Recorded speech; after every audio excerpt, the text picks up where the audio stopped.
Dito sa Papa Dudut Stories, ikaw ay hindi nag-iisa.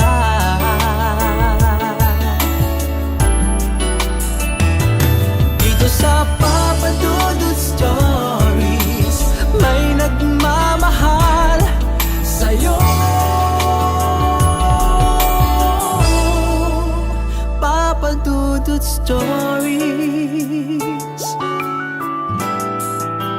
Papa Dudut Stories,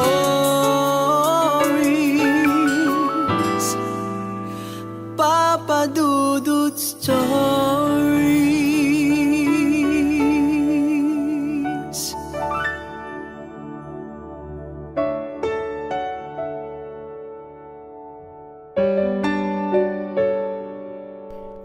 What's up mga ka-YouTube? Huwag kang kalimutan na pindutin ang notification bell para updated po kayo sa pinakabagong post ng inyong Papa Dudut. Huwag din kalimutang panoorin ang ating mga almost everyday vlog na ginagawa natin. At syempre, ang subscribe button. Huwag na huwag kakalimutang pindutin ang subscribe button para laging updated sa mga fresh episodes ng Papa Dudut Stories. Papa Dudut Stories.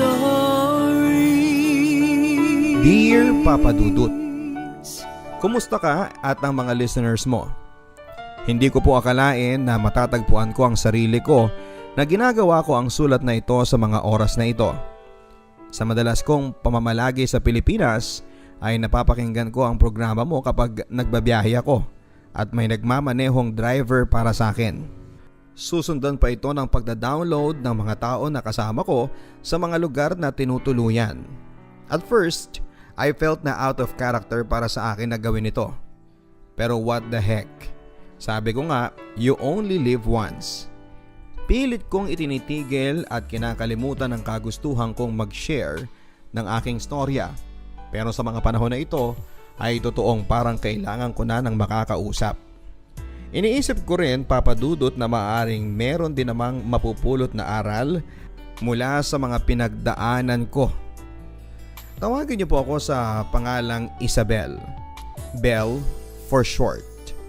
Isa akong Filipina na matagal nang naninirahan sa Amerika at ngayon ay pinalad na magtrabaho sa konsulado. Ako din ay isa ng ganap na American citizen. Ang trabaho ko ay lubhang mahirap. Maraming biyahe ang ginagawa ko sa loob ng isang taon. Kaya mahirap talagang magplano ng pangmatagalan o di kaya naman ay magkaroon ng permanenteng mga kaibigan o di kaya naman ay tahanan. Naging temporary homes ko na ang iba't ibang mga hotel at homestay sa Pilipinas. Ang buhay ko ay naging predictable. Hotel, kain, trabaho, balik sa Amerika. At paulit-ulit. Ang iisipin ng kahit sino man na ang trabaho ko ay isang dream job. Dahil bukod sa madaming biyahe ay maganda rin ang sahod. Pero ako lang ang nakakakita sa kalungkutan at emptiness na bumabalot sa pagkatao ko. Lubhang maganda ang Pilipinas at madaming lugar na paulit-ulit kong pinupuntahan upang magpahinga. Palawan, Boracay, etc. But I always go alone. In my life of work ay napakahirap magkaroon ng karelasyon or someone to be intimate with. Not only is it a trust issue, it is an issue of stability. Sa edad kong 39, I have resigned to myself na hindi na ako magkakaroon ng isang pag-ibig na permanente. Sa Amerika ay meron akong long-term na seryosong relasyon. Pero hindi na yata ako masaya, Papa Dudut. Kasi hindi ko din siya nami-miss o nananabik na makasama siya. Pero Ruel is the only constant and stable thing in my life right now. Sa isip ko, kung mawawala siya ng tuluyan, ay tuluyan na rin mawawala ng direksyon ng buhay ko. He makes me feel grounded and secured. Para sa akin naman, I am very successful career woman. I work very hard and iniisip ko na lahat ng tinatamasa ko ngayon ay pinaghihirapan ko. I have saved well and at the same time in my life ay namumuhay ng komportable at higit pa sa pangangailangan ko. Sa Pilipinas, since wala naman akong masasabing kaibigan at nag-iisa lang talaga ako dahil lahat ng kamag-anak ko ay nasa Amerika na rin, wala na masyado akong ginagawa tuwing wala akong trabaho o appointments. May mga lugar ako na madalas kong pinupuntahan to make me happy. Even though I do stuff alone. Ika nga, but not lonely. I do a lot of shopping. Nagpupunta sa mga restaurants which are not only expensive but also the best. I then pamper myself by frequently visiting salon and spas wherever I find them. There is where my story begins. Isang usual na araw para sa akin na matapos ako ng maaga sa trabaho. Mainit sa labas at nakakatamad namang gumawa ng isang outdoor activity. Naisip ko na magpunta ng mall para makapag-shopping. Matagal na rin naman nang huli ako makapamili ng alahas. Paborito kong magsuot ng South Sea Pearls. Pakiramdam ko kasi, it reflects my personality and where I am. Matured, perfect luster, flawless, valuable, elegant, and stable. Pero very intimidating din at times. At gaya ng maraming beses na nagbago ang isip ko sa isang lakaran, ang traffic sa Pilipinas ang nakakapagpaurong sa aking tumuloy sa mall. I don't know how people here survive sa 4 na oras na nakasakay lang sa sasakyan nang walang katiyakan kung kailan ka makakarating sa pupuntahan mo. I am a control freak at ayoko nag-uumpisa ng isang bagay na hindi ako sigurado na matatapos ko at kung kailan ko ito matatapos. I have to know where I am at all stages. So traffic in the Philippines does not suit me at all. Dali-dali akong bumalik sa hotel para makapagpalit ng panglabas habang nag-iisip kung saan makapagpapalipas ng oras bago mag-dinner. Saka ako napansin na parang medyo masakit ang aking balikat.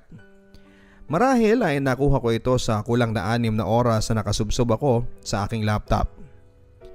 Napakabigat kasi ng kasong hawak ko ng araw na yon na nakakalimutan kong pati ang pagkain.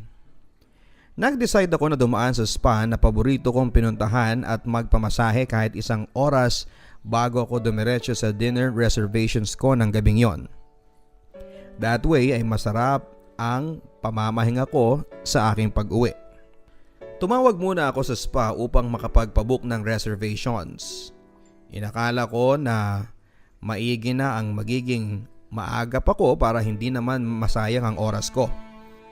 Ang akala ko pagdating ko ay maayos na ang lahat at ako ay mahaharap ng naaayon sa schedule. Nasanay na ako sa buhay na nakaschedule na minsan ang mabago lang ito ng konti, pakiramdam ko ay napakalaking kasalanan na ang nagawa ko sa aking sarili. Galit din ako sa mga taong mahilig sumira ng oras nila sa mga walang kwentang bagay. Pero mas lalo na kung ang oras ko ang kanilang sisirain. Mahirap na rin sa akin to go back on track kapag nangyari yon. Kaya madalang lang akong sumira sa sarili kong schedule.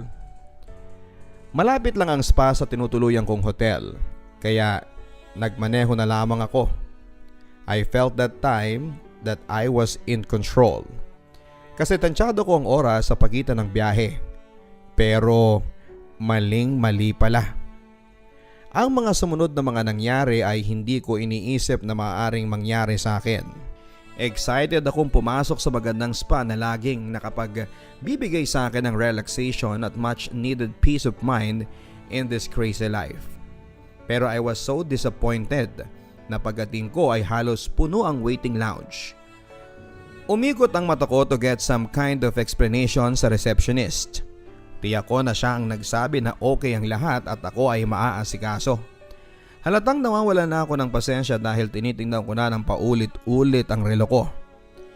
Nilapitan na ako ng receptionist at nagpaumanhin sa pagkakamaling nagawa. Tinanong niya ako kung gusto ko munang magpa-food spa para naman daw hindi masayang ang pagpunta ko. At kahit na hindi ako masaya ay pumayag na ako. Total, bukas ay palipad na ako pabalik ng California para mamalagi doon ng 3 buwan. Pwede ko namang puntahan ang chiropractor ko agad-agad. Food spa certainly was not a bad idea. Sa dulo ng mata ko ay nakita ko na parang masarap ang foot spa na ginagawa ng isang therapist doon. Nakapwesto ang maliit na kwarto sa daraanan. Walang pintuan yon dahil hindi naman kailangang pribado masyado ang foot spa. Medyo may edad na ang customer na walang tigil sa pagsasalita at sabay pagsilip na rin sa cellphone niya. Paminsan-minsan ay nagsiselfie pa ito. Hindi niya napansin na nakikita ko ang pasikreto niyang pagkuha ng larawan ng therapist niya. Napapailing na lamang ako. Naibaling ko ang tingin ko sa therapist na yon. Lalaki pala ang naka-assign sa kanya. Nakita ko din sa hagod ng kamay niya ang pagiging gifted niya sa foot rub. Sumusunod ang katawan sa kilos ng mga daliri niya. Halatang tapat sa trabaho niya at sineseryoso niya ang bawat hagod. Marahang sumusulyap din ito sa kanyang kliyente paminsan-minsan na tila ba ay humihingi ng pagsang-ayon sa kanyang ginagawa. Tahimik siyang nagtatrabaho, nakikinig lang habang ang babaeng nakaupo ay halatang naiinganyo sa ginagawa ng kanyang therapist. Isang sulya pa sa mukha ng therapist ay nalaman ko kung bakit. Bukod sa marunong sa ginagawa niya ay may itsura ito. Paano ko nga naman hindi maiinganyo? Isang mas mahabang sulyap at nakita ko na magaganda ang kanyang mata. Matipuno at mukhang disente. Nangiti na lamang ako, kaya pala. Inayos na ang room kung saan ako gagawin. Mas maliit siya sa regular room na nakasanayan ko sa spa na ito. May isang malaking couch na mukhang komportable at nakakaingganyong mag-relax at umidlip na ng tuluyan. Inakala ko na ang babaeng nag-ayos ng room kanina ang siya ring gagawa ng service ko. Umupo na ako sa pwesto ko, pumikit at ibinabad ang aking mga pagod na paa habang naghihintay ng ilang pang minuto. "Good afternoon po," sabi ng boses. Napatingin ako sa direksyon ng tumawag at doon ay nakita ko ang isang lalaking nakatayo sa pinto ng munting kwarto. Noong una ay hindi ko alam kung paano mag-react sa situation. Hindi kasi nila ako tinanong kung ayos lang ba na lalaki ang maging therapist ko. Nakahanda na ako magprotesta ng mga oras na yon dahil ni minsan ay hindi ako nagpamasahe sa lalaki.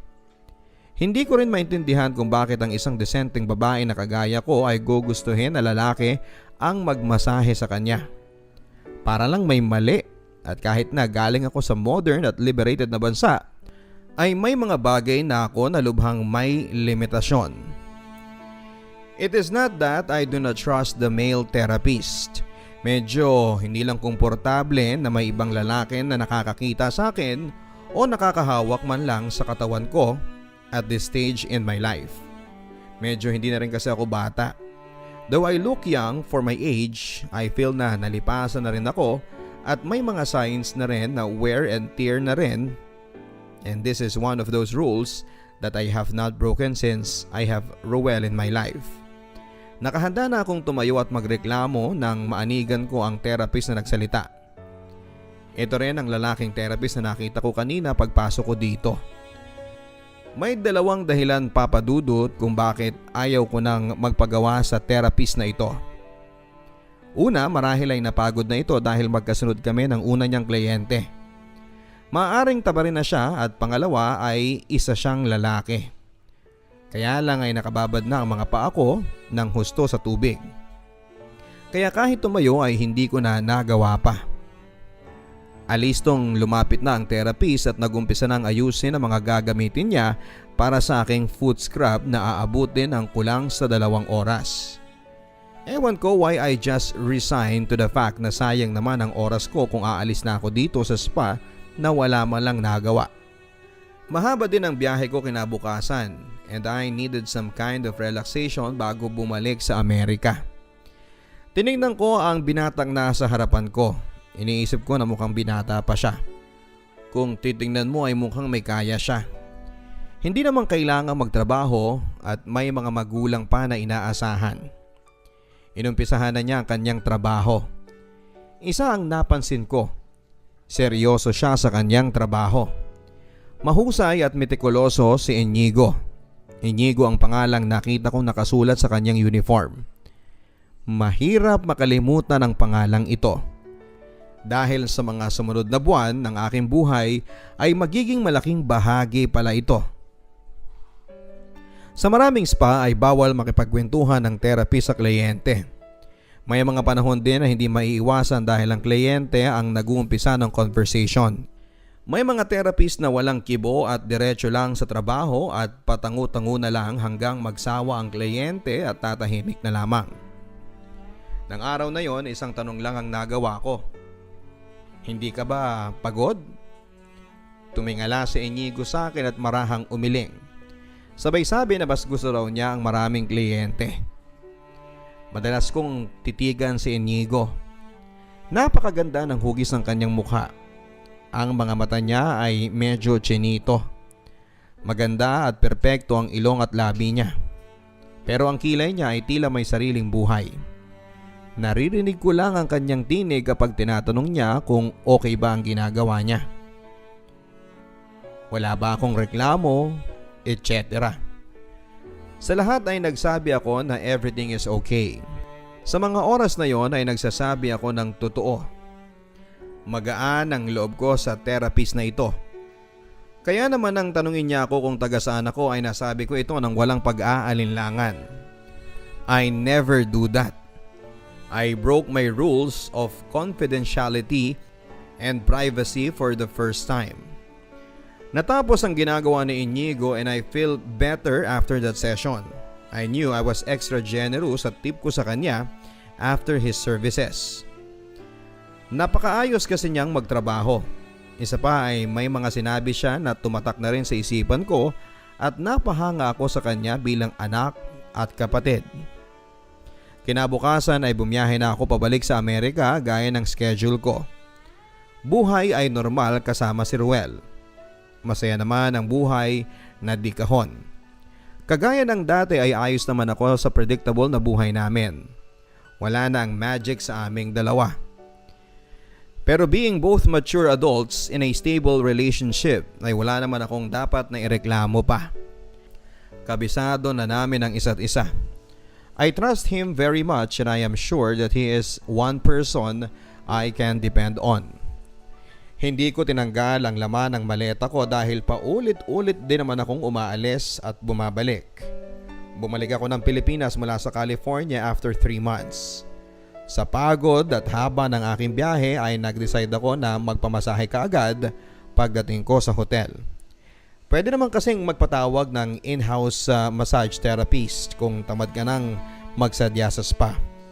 Unfortunately, noong araw na yon ay walang in-house massage therapist na matatawagan.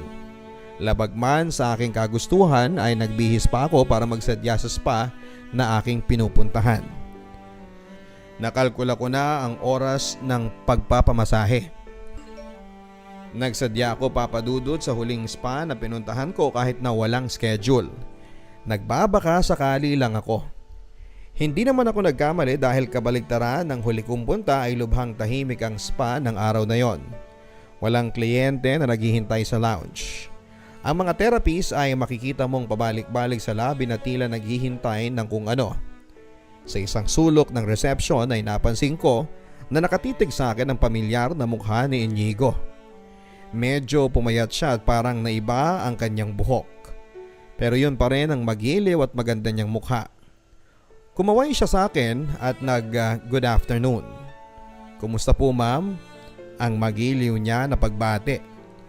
Nginitian ko siya at marahan akong tumango saka lumapit na sa receptionist. Ma'am, sa Inigo po ba ang gusto niyong therapist?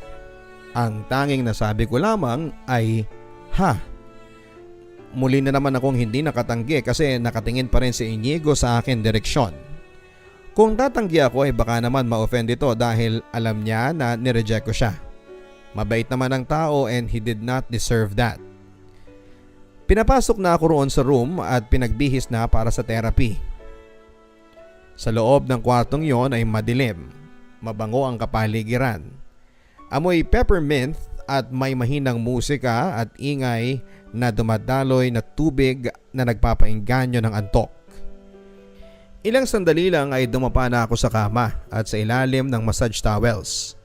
Nagsimula na si Inigo sa kanyang trabaho. Nung una ay asiwa pa ako. Bawat gawin niyang instruction sa posisyon ng mga kamay ko ay iniiba ko para matakpan ko ng mabuti ang sarili ko. Alam ko naman na sanay na sila sa trabahong ito at madami na silang nakitang sari-saring katawan.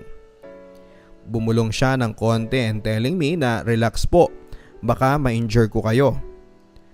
Walang anumang kinikilos na hindi tama ang taong ito hanggang sa ngayon. Tinuloy na niya ang kanyang ginagawa. Ramdam ko ang bawat hagod ng kanyang mga kamay. Hagod na sa wari ko ay sumunod ang bawat hibla ng aking kaluluwa. Kahit minsan ay hindi ako nagkamali siya kapag ako ay nagpapamasahe. Sanay naman kasi ako at hindi nga lang sa lalaki. Ang massage therapy ay marangal na trabaho na kailangan ng talento at ito ay dapat lamang na igalang maski nino man. Of all people, ako ang nakakaalam noon. Pero bakit ba ako tinablan kay Inigo? Bakit ako kinikilabutan na may halong kilig?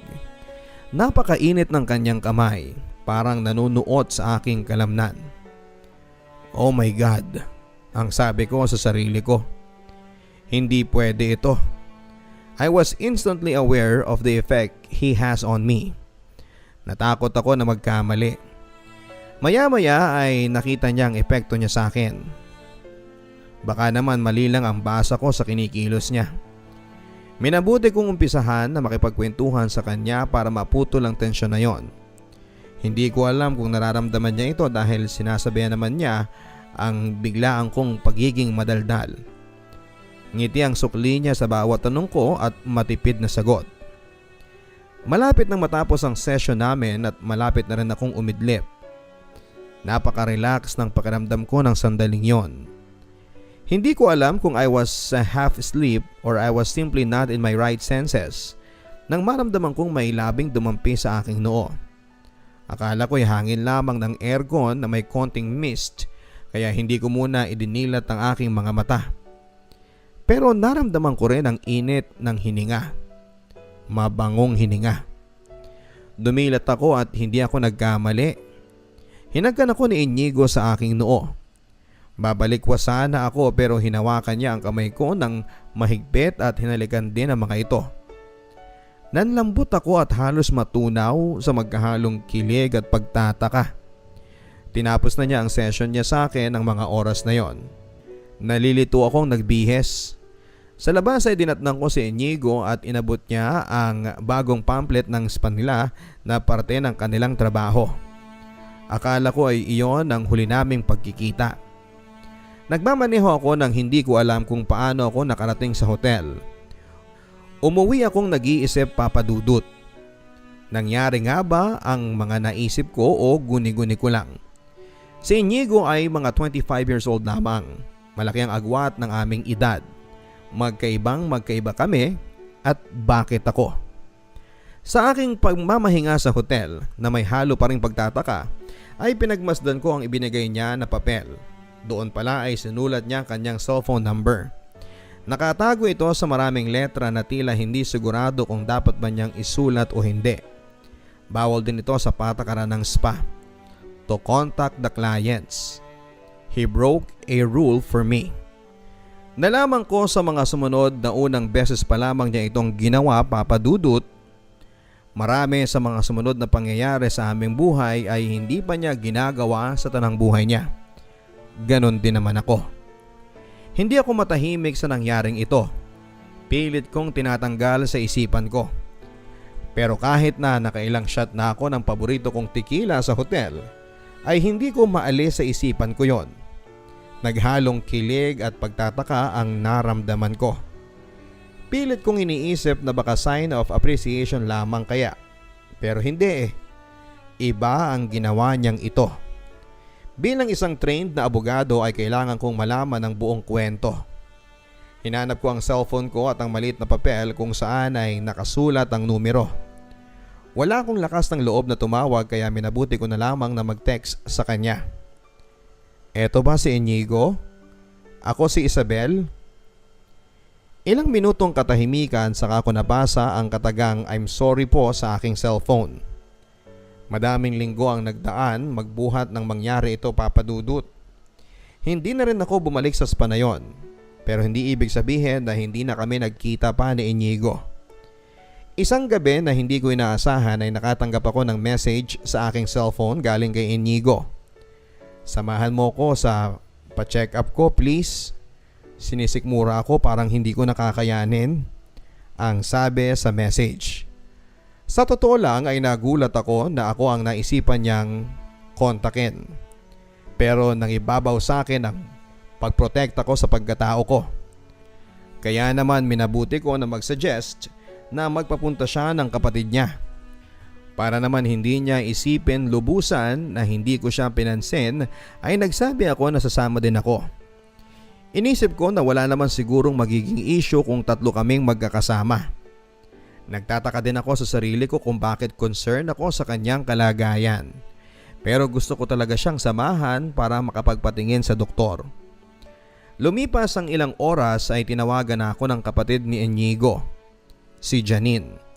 Nakita kami sa isang coffee shop malapit sa spa na pinagtatrabahuhan niya. Naunang dumating si Janine at nadatnang ko ito na mukhang aburido at baka sa mukha niya ang pag-aalala. "Hi Janine," ang bati ko. "I'm Isabel." Magiliw si Janine sa akin.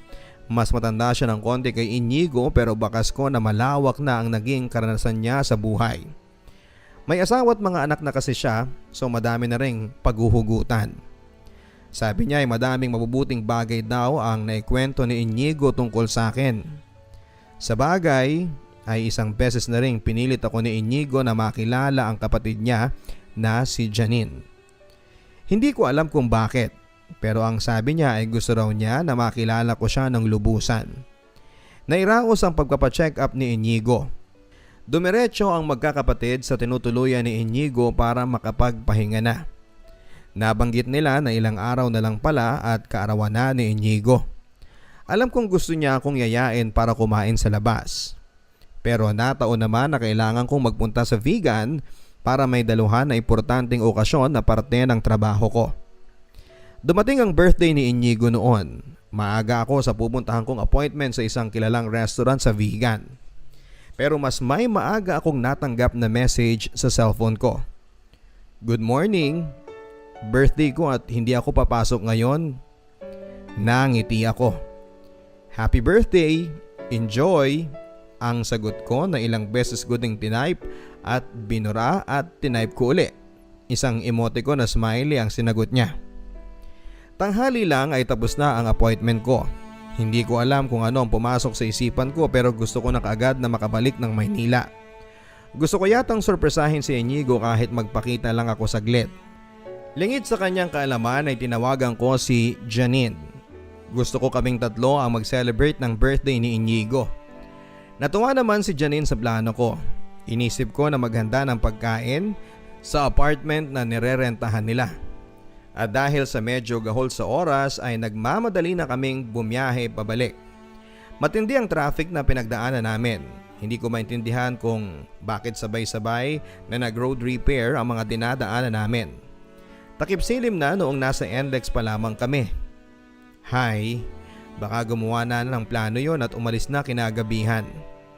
Pasado ang alas 8 na ng gabi nang ma-pick up ko na lahat ng mga pagkain na gusto kong dalhin para sa celebration ni Inigo.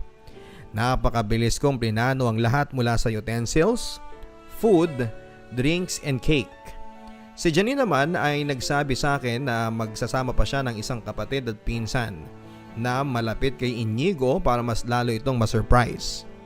Hindi na ako tumanggi kasi this day is about Inigo at hindi naman para sa akin.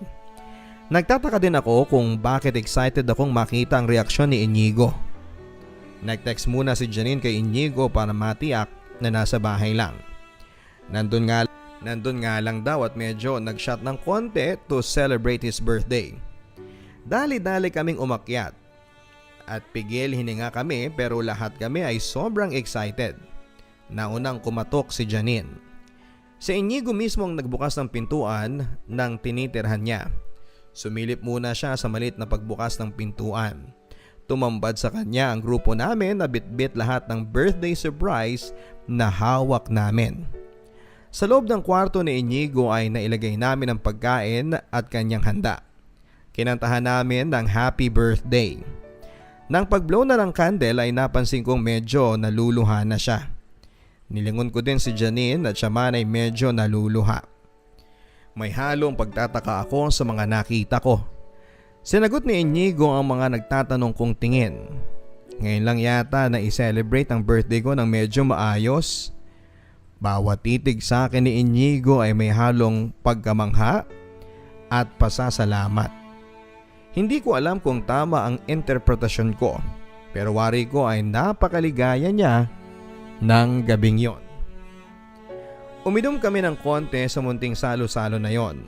Doon ko nakilala na mas lubusan sina Inigo at si Janine.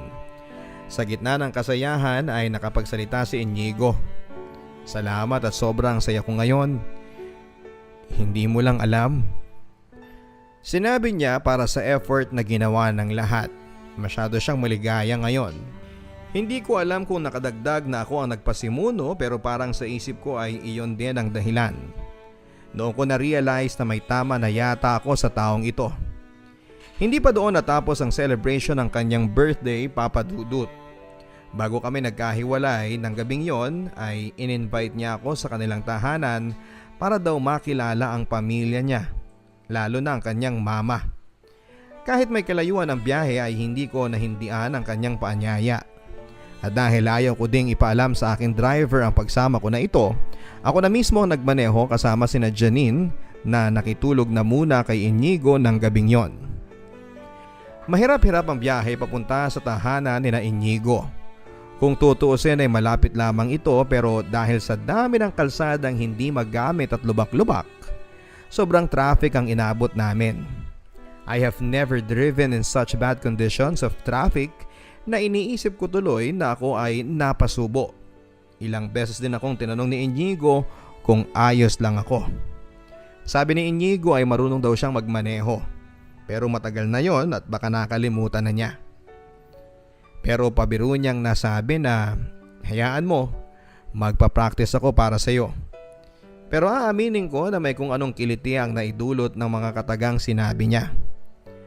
Bago pa kami makarating sa kanila ay dumaan muna kami sa isang grocery para mamili ng pasalubong niya sa pamilya niya.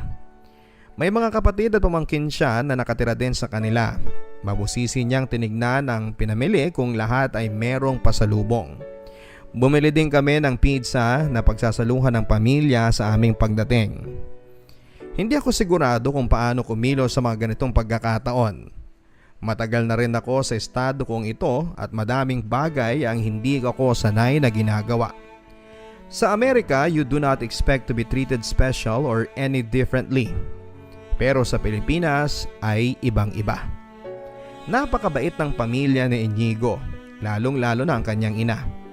Walang sandali na ako ay iniwan niya. Bagkos ay siya ang nakasama ko halos sa buong panahon na nandun kami kina Inigo. Parang kinikilatis ako magbuhat ulo hanggang sa paa. Pero sanay na ako sa ganito. I do not easily get intimidated.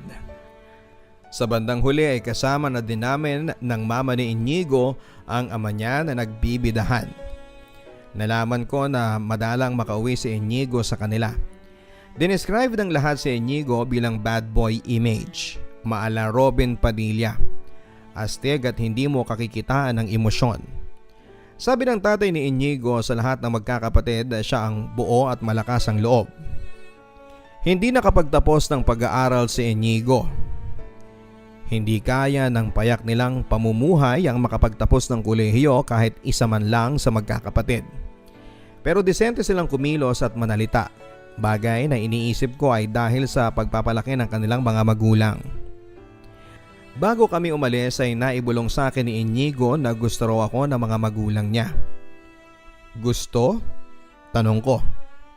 Baka akala nila sugar mommy mo ako. Pabiro kong sabi. Hindi nagustuhan ni Inigo ang biro kong ito.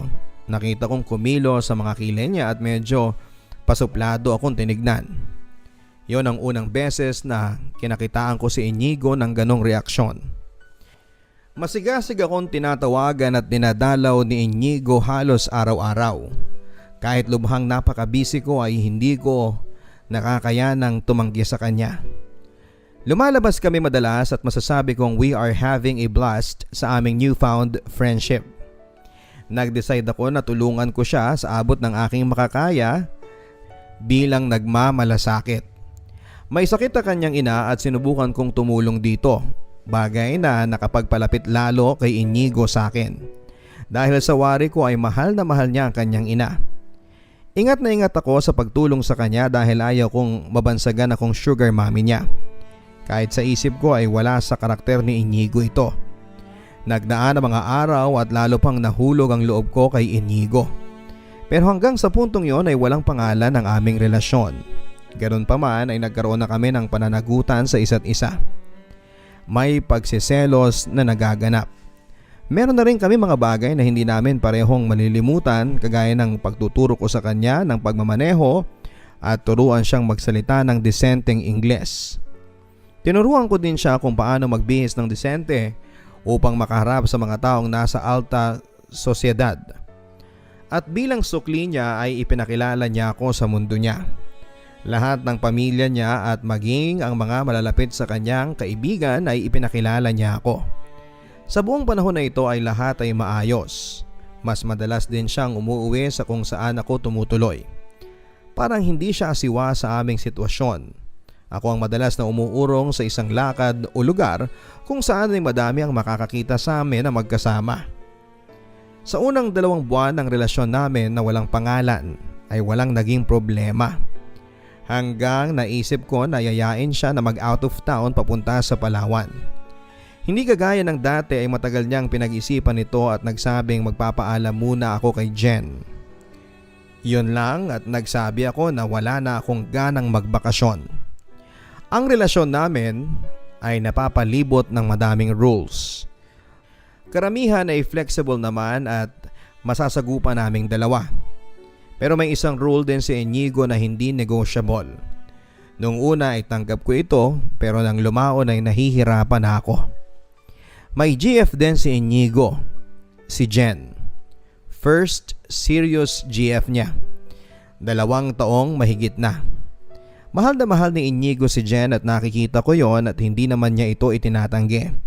Kung mahal niya ako ay hindi ko tiyak. Basta ako ang pinili niyang makasama.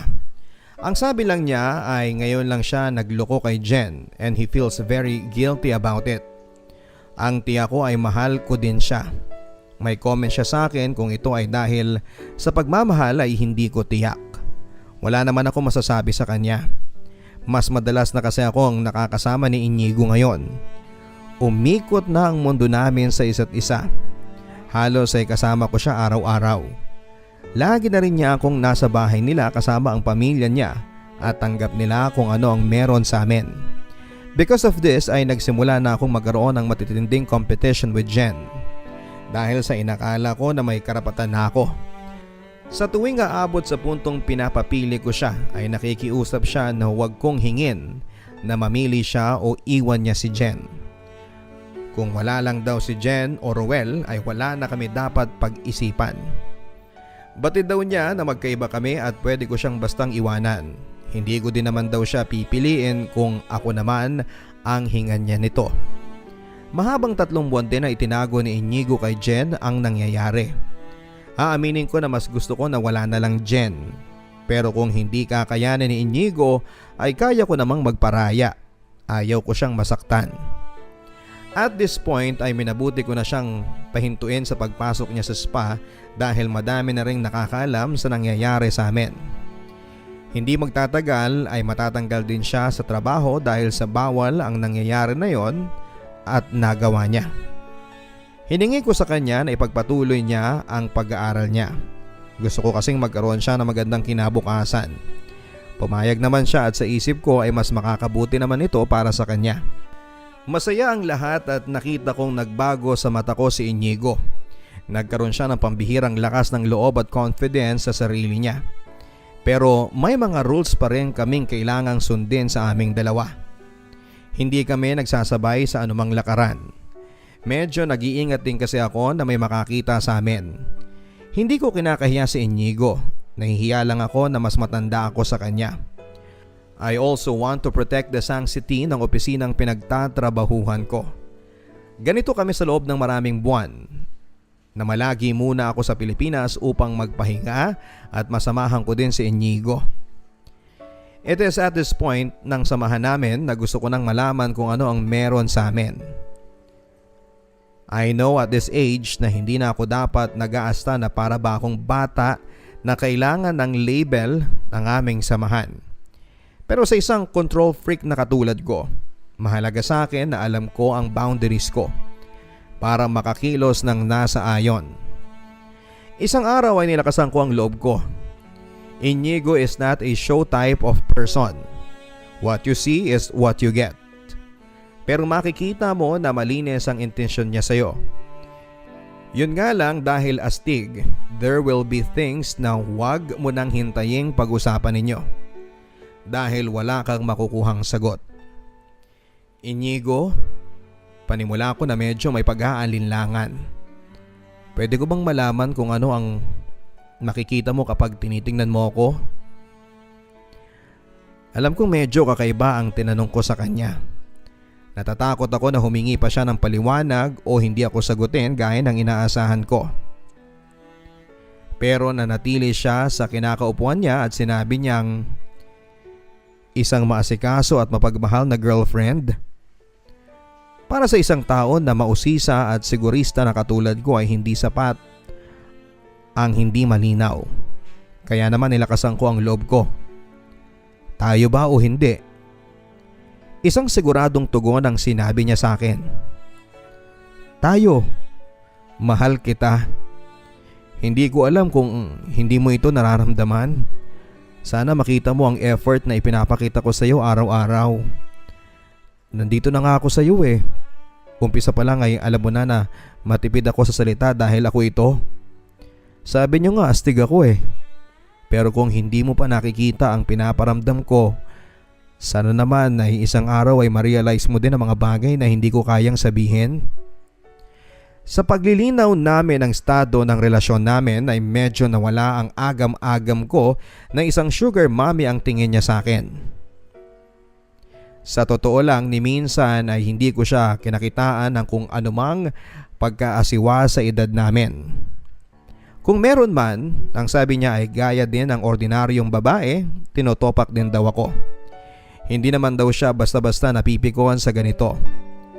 It takes a lot for him to give up on a relationship. In fact, sabi niya ay hindi siya nangiiwan. Hanggat may pag-asa ang relasyon ay aayusin niya. Nakikita ko nga ito at mahirap ang relasyon na trianggulo.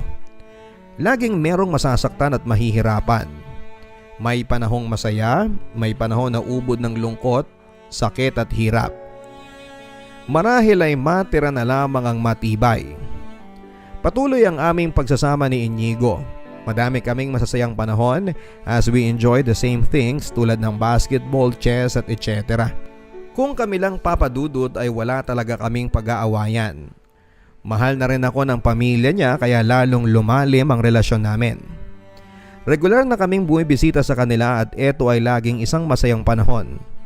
Nagustuhan ng mga magulang niya na sinisigurado ko na regular ang dalaw namin para makabanding nila ang anak nila. Even then ay nakakahalata na po si Jen. Napadalang na ng padalang ang pagkikita nila ni Inigo. Madalang na rin siyang dinadala sa kanyang mga magulang. Naging umpisa na ng madalas nilang pag-aaway yon.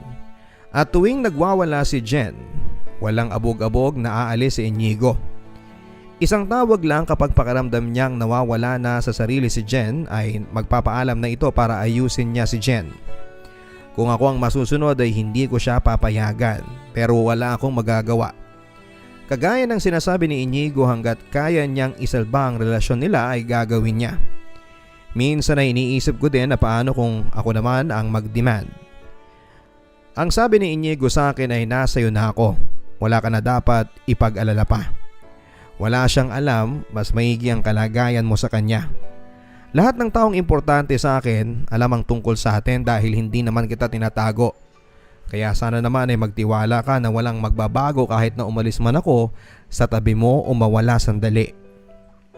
Noong una ay nakikitaan ko ng pagbabago sa pag-uugali niya kapag bumabalik siya sa akin mula sa pagbisita niya kay Jen.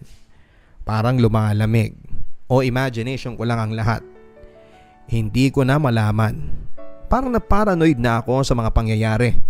Basta umaalis siya sa tabi ko pero mauulit muli na naman na babalik siya at umuuwi sa akin at bumabalik sa normal ang lahat sa aming dalawa. Isang araw, isang hindi inaasahang pangyayari ang nangyari sa asawa ni Janine, kapatid ni Inigo. Si Carlos ay isang OFW na nagtatrabaho sa Guam. Kailangang umuwi ng mabilisan si Carlo dahil sa kalagayan ng kanyang may sakit na ama. Nahihiyang humingi ng tulong ng diretso sa akin si Janine. Kaya naman dinaan niya ito sa Facebook account ng kanyang kapatid na si Inigo habang nagchat sila. Hindi ko man siya diretsyong matutulungan sa linya ng trabaho ko ay may mga tao akong kilala na makaka-assist sa kanya. Dali-daling sinagot ni Inigo ang Facebook account niya at nagsabing tutulungan ko siya. Okay na sana yon, kaya lang ay madami pang mga bagay na napag-usapan sa chat session na yon. At nabanggit ang mga ilang bagay na hindi namin dapat sinulat sa chatbox na yon. Nawaglit kasi sa isip ni Janine maging si Inigo na alam ni Jen ang password ni Inigo. Siya kasi ang gumawa ng account. And up until I came into his life, wala namang pangangailangang magpalit ng password si Inigo. Pero dahil sa mga nakaraang buwan ay naghihintay lamang ng kahit na anong senyales si Jen na tama ang kutob nito na may iba na si Inigo. Hindi nagtagal ay tumunog ang cellphone ni Inigo. Kaagad-agad na naging balisa ito at dali-daling nagpaalam sa akin. Nangingilid ang luha ko kasi aalis na naman siya. At sa estadong ito ay walang katiyakan kung siya ay babalik pa. Isang linggo na hindi ako pinuntahan o nagparamdaman lang si Inigo. Dahil sa halos sa akin na siya umuuwi ay nanibago ako ng husto. Naparalisa ako ng lungkot at pangungulila. Nang bumalik siya ay nagsabi sa akin na nakatunog na si Jen at sinabihan ako na iiwan na niya ako. Ikinuwento niya ang detalyeng ito habang umiiyak sa dibdib ko. Sa dinami-dami ng taong pinagsabihan niya ay ako pa. Palagay niya ba ako ay manhid at walang pakiramdam? Masakit ang tagpong yon.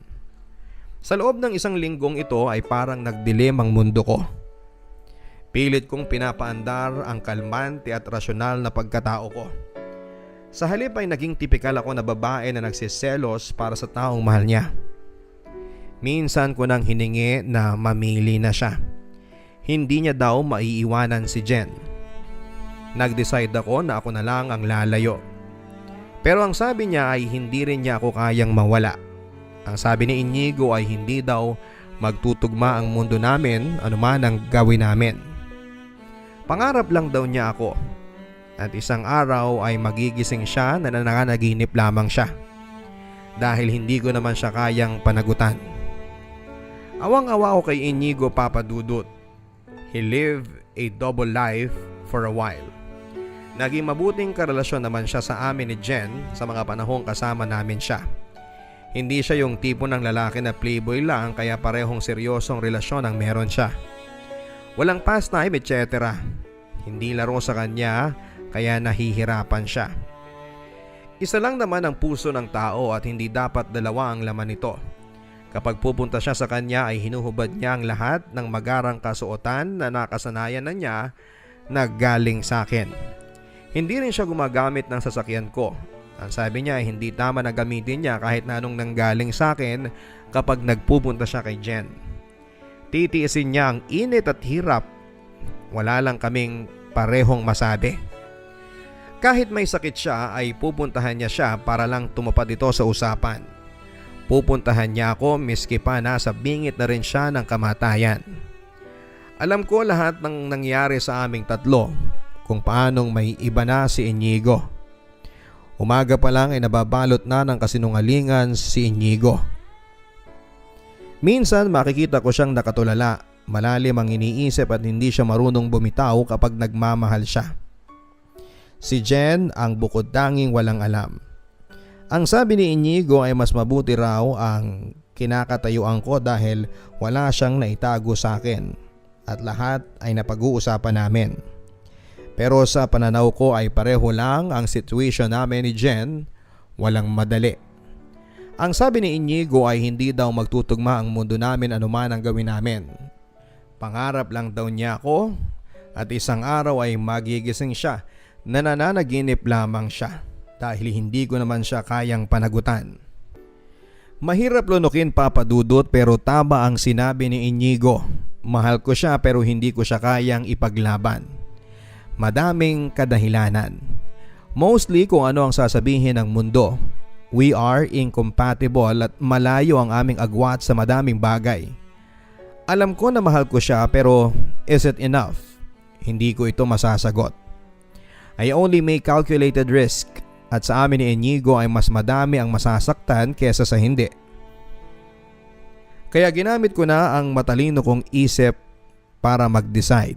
Patuloy na sinusuyo ni Inigo si Jen habang nagsasama kami ng maiksipang panahon. Pero may dapat magbigay. Sa ngayon ay nandito na ako sa Amerika on an extended leave of absence. Pilit kong pinaghihilom ang sarili ko. Nag-decide ako na iwanan na siya ulit sa tahimik niyang mundo. Mundo na hindi ko dapat pinasok. Ito ang pinakamahirap kong ginawa sa isang relasyon. Ang magparaya ng walang inaasahan. Hindi na nga ako nakapagpaalam kaya nasaktan din siya sa tiyak ko. Nangungulila pa din ako kay Inigo at alam kong nasasaktan siya sa bigla kong pag-alis. Kahit na hindi ako ang kanyang buhay ay malaking bahagi na siya ng sa akin. Pinili kong lumayo para sa ikakaligayan niya ng tuluyan. Nakipag-break na rin ako kay Ruel at tuluyan na kasing nakuha ni Inigo ang puso ko. Wala nang lugar para kanino pa man sa ngayon ang puso ko. Aaminin ko na mahal ko siya. Kahit we have absolutely nothing in common. Our status in life, intellectual, physical aspects are exact opposites. We also live worlds apart. Hindi siya interesado sa Amerika. Simpleng tao lamang siya. Kinailangan kong tanggapin ito lahat-lahat. Kinailangan kong pagdaanan ito para maramdaman ang mabuhay. Para magmahal ng ibang tao at ng kapwa. Para makita na ang buhay ay hindi naaayon sa schedules at rules na ipapataw mo lamang sa sarili mo. Pinagdaanan ko din ito upang iparana sa taong pinakamamahal ko na mahal ko siya to the point na kaya ko siyang pakawalan. Ang katotohanan na mawawala din ako sa kanya ay isang bagay na tinanim na naming pareho sa aming isipan. Ito ay katotohanang dapat naming harapin para makapag-move on. Dahil ako ang mas nakakaunawa. Ako na rin ang unang nagparaya. What happens now, only time will tell and may heal. Idinadasal ko na lang sana ay mabilis ang paglimot. Nakakapagod na rin kasi. Salamat Papa Dudut at sana po ay may aral na napulot sa story na ito kahit na konti. Sincerely, Isabel. Ang buhay ay mahiwaga.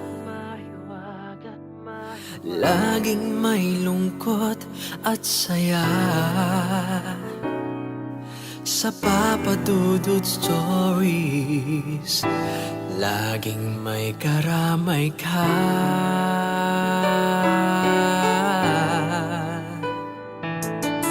Mga problemang kay bigat, dito ay pakikinggan ka. Sa Papa Dudut Stories, kami ay iyong kasama. Dito sa Papa Dudut Stories, ikaw ay hindi nag-iisa.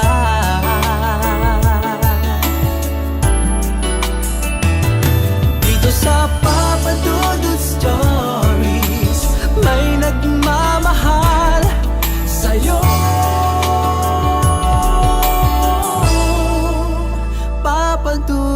Stories. Papa Dudut Stories.